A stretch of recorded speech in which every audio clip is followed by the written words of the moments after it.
Durante esta semana, el Congreso despachó un proyecto de ley que prohíbe el corte de los suministros de servicios básicos para sectores vulnerables de nuestro país. Frente a esto, el gobierno advierte una posible inconstitucionalidad en la materia y serían tres las alternativas: promulgar la ley, acudir al Tribunal Constitucional o ingresar un veto al Congreso. Vamos a conversar de este tema con el diputado Sebastián Álvarez, que anda por allá en su zona, en la región de la Araucanía. Diputado de Evópoli, ¿cómo está? Muchas gracias por recibirnos en su auto.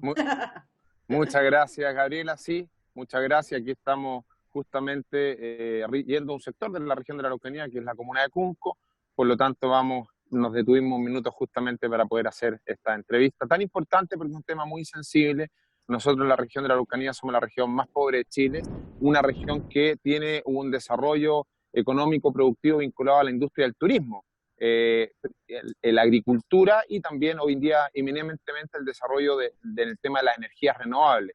Entonces es una región que está muy afectada. Piense usted que la industria del turismo cerró sus puertas el 18 de marzo, ya después del estallido social había sido fuertemente afectada. Entonces hoy día estamos viendo que hay muchas familias que hoy están sufriendo por un tema de carencia económica. Estamos hablando que no son solamente familias vulnerables tradicionales, que siempre ha entendido el 40 o el 60% más vulnerable. Aquí estamos hablando de gente de clase media, gente emprendedora, muchos trabajadores que son pequeños emprendedores y que lógicamente hoy en día están siendo muy, pero muy afectadas. Y lógicamente que esta ley les llega en un momento bien especial, porque hay mucha gente que hoy en día, como le decía, no recibe el bono COVID, no recibe el ingreso familiar de emergencia y por lo tanto hoy en día no tienen más que una situación precaria, donde lógicamente que la amargura de saber que no pueden pagar, por ejemplo, sus cuentas, lógicamente los tiene muy complicados, porque nunca han sido personas que no pagan sus cuentas, al contrario, siempre cumplen sus obligaciones, pero hoy en día no tienen caja, no tienen recursos para hacerlo. No es porque no tengan la voluntad, sino que sencillamente no pueden hacerlo. Por lo tanto, por eso voté a favor de este proyecto de ley y lógicamente que fue votado transversalmente, que eso es lo más importante. Transversalmente tuvo los votos para ser aprobado, por lo tanto nosotros esperamos que el gobierno tome en consideración lo que fue la voluntad del Congreso Pleno, de manera tal que este proyecto pueda llegar y entregar un beneficio real a todas las personas. Diputado Álvarez, y por lo mismo, con lo necesario que es este proyecto de ley, usted nos comenta la situación de su zona de la Araucanía, la región con mayor nivel de pobreza en el país. ¿Por qué cree usted que el gobierno no patrocina esta iniciativa? ¿Por qué cree usted que de alguna manera ayer se emitió un comunicado diciendo que está en evaluación lo que podría ocurrir con este proyecto? A ver, yo entendería que esto obedece a que es una moción parlamentaria y que al ser una moción parlamentaria donde existen facultades y tiene que ver lógicamente con lo que la Constitución permite a los parlamentarios poder determinar en sala, entiendo que ahí está la revisión. Y quiero entender el concepto de revisión como una señal positiva desde el punto de vista de hacer ver. Porque lógicamente yo por favor me he caracterizado por no hacer votaciones populistas, porque usted sabe que hoy en día nos hemos llenado de populistas en el Congreso, entonces a cuál se le ocurre la mejor idea y la plantea y espera que esa idea, ¿no es cierto?, sea votada en sala y entendiendo que son proyectos inconstitucionales. Por lo tanto, el hacer ver el punto me parece bien que quede claro, si hoy en día tenemos que ser respetuosos, hicimos un juramento a respetar la Constitución y por lo tanto debemos respetarla. Sin embargo, estamos en un estado de excepción constitucional. Y este estado de excepción constitucional también, en casos tan importantes como lo que estamos viendo, que en este caso que las personas no puedan quedar sin suministros básicos, luz, agua, gas, y también la indicación respecto a los sistemas de Internet, donde hoy día el Internet es clave. El Internet está asociado hoy día a educación, está asociado a teletrabajo, por lo tanto, es clave que esos servicios no sean cortados. Y por eso creo que el hacer el llamado, el punto, pero sí decir, no directamente que van a ponerle un veto o que se va, ¿no es cierto?, a rechazar el proyecto, sino que va a ser evaluado, entiendo que es una señal positiva respecto a evaluar esta ley que salió, ojo, desde la Cámara de Diputados y del Senado, por lo tanto, de las dos cámaras sale favorable este proyecto y espero de verdad que este sea un proyecto de ley que sea promulgado pronto por el gobierno. Sebastián Álvarez, el diputado Sebastián Álvarez, en cuanto a declaraciones incluso de sus colegas de Chile Vamos, han dicho que no están dispuestos como bancadas de gobierno a acudir al Tribunal Constitucional por esta materia, incluso mandaron un mensaje, el diputado Badilla, por ejemplo, que vaya el gobierno o que vayan los empresarios. ¿Qué le parece a usted eso de que quizás incluso podrían ir las empresas de servicios básicos recurrir al Tribunal Constitucional por la misma materia? A ver, yo aquí quiero hacer un llamado a la sensatez, a la unidad nacional. Estamos todos entendiendo que hoy día lo que hay que hacer no es distanciarnos, no es pelearnos los privados, los públicos, todo lo contrario. Yo creo que hoy día tenemos que aplicar una sensatez y esa sensatez hoy involucra tener una sensibilidad.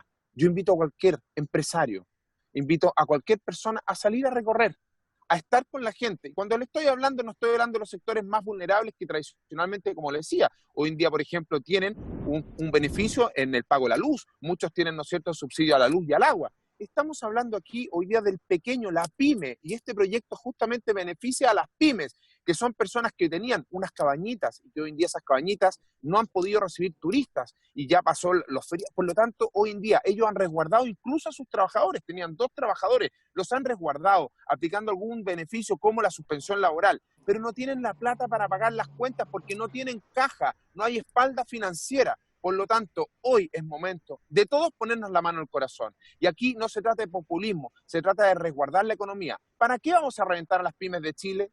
¿Para qué? Para que terminen de la suspensión laboral a término de contrato laboral, si ellos hoy en día la suspensión laboral también involucra que tienen que pagar las leyes sociales. Por lo tanto, las inversiones que se realicen es preferible que se hagan justamente a lo que es el resguardo de la seguridad social de los trabajadores, más que en este caso puntual. Porque además, ojo, no se dice que no se van a pagar las cuentas, se dice solamente que hay una suspensión en el corte del servicio y que luego la persona va a tener la oportunidad de repactar esa deuda hasta en 12 cuotas. Por lo tanto, también se va a cumplir el compromiso en el tiempo, si es solamente para superar este momento crítico que estamos viviendo hoy en día.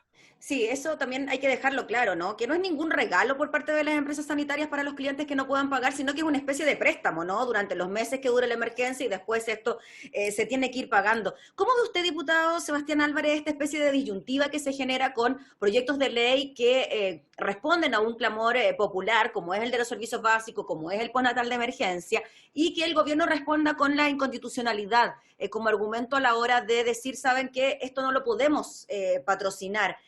¿Cómo se le responde a la ciudadanía que quizás bien poco entiende de constitucionalidad, de tribunal constitucional, pero que, como usted dice, tiene la desesperación de las mujeres no tener con quién ir a dejar a su guagua si tienen que volver a trabajar o no tener plata para pagar la luz o el agua?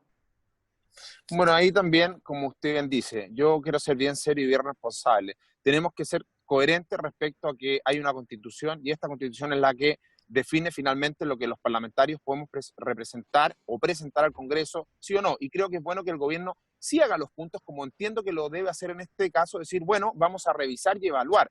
Sin embargo, no tenemos que olvidar que los diputados tenemos 3 facultades. Una es la facultad de la representatividad, ¿ya? Y al representar, lógicamente que uno tiene que levantar las voces de lo que está sintiendo los grupos que uno representa. Y eso es un tema que tenemos que analizar profundamente, porque en nuestro rol de representantes somos aquellos que estamos hoy en día en la primera línea, estamos con las comunidades, compartimos diariamente y estamos escuchando lo que ellos piden y necesitan. En el caso puntual de la mujer, lo que usted bien decía, nosotros desde Bópoli también levantamos una propuesta y le hemos presentado esta propuesta al Ejecutivo, que es justamente que haya un permiso especial, ya sea el padre o la madre, para que puedan justamente cuidar a sus hijos. Más allá, porque hoy día se hablaba solamente del postnatal.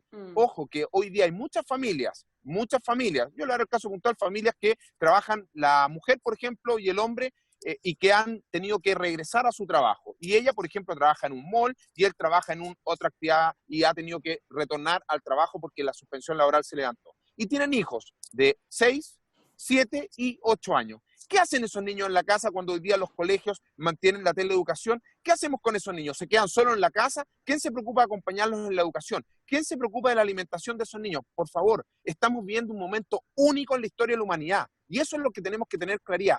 Único en la historia de la humanidad. Todo lo que está pasando nunca había pasado. Por lo tanto, ese nivel de excepción es lo que tenemos que entender, que hoy día tenemos que tener la capacidad y la flexibilidad de poder legislar en aquellas cosas que nunca habían sucedido y que hoy de manera excepcional tenemos que avanzar. ¿Qué vamos a hacer con esos niños que hoy en día la madre ha tenido que volver a trabajar, el padre ha tenido que volver a trabajar, por ejemplo, funcionario público, y la madre trabaja, ¿no es cierto?, en un servicio comercial que hoy en día reapertura las puertas? Y además, tienen 2 computadores en la casa, son 3 niños, y tiene que haber alguien que organice cómo se turnan, cómo hacen las guías, cómo trabajan, porque para los niños tampoco ha sido fácil esto de la teleeducación. Entonces, por favor, estamos en un estado de excepción constitucional, y ese estado de excepción constitucional requiere que tengamos la capacidad de legislar también en aquellas cosas que son demasiado importantes y estratégicas. No me imagino a los niños solos en la casa, con el padre y la madre trabajando, y ellos ¿qué? ¿Quién les cocina? ¿Quién se preocupa? ¿Quién está con ellos? Diputado, eso es lo que uno esperaba, ¿no? De que si el gobierno dice este proyecto es inconstitucional por una serie de factores, algún tipo de propuesta para solucionar el problema. Y lo estamos viendo desde la bancada de Evópoli, como usted nos comenta, algo que le dé un permiso especial a los padres que tienen hijos.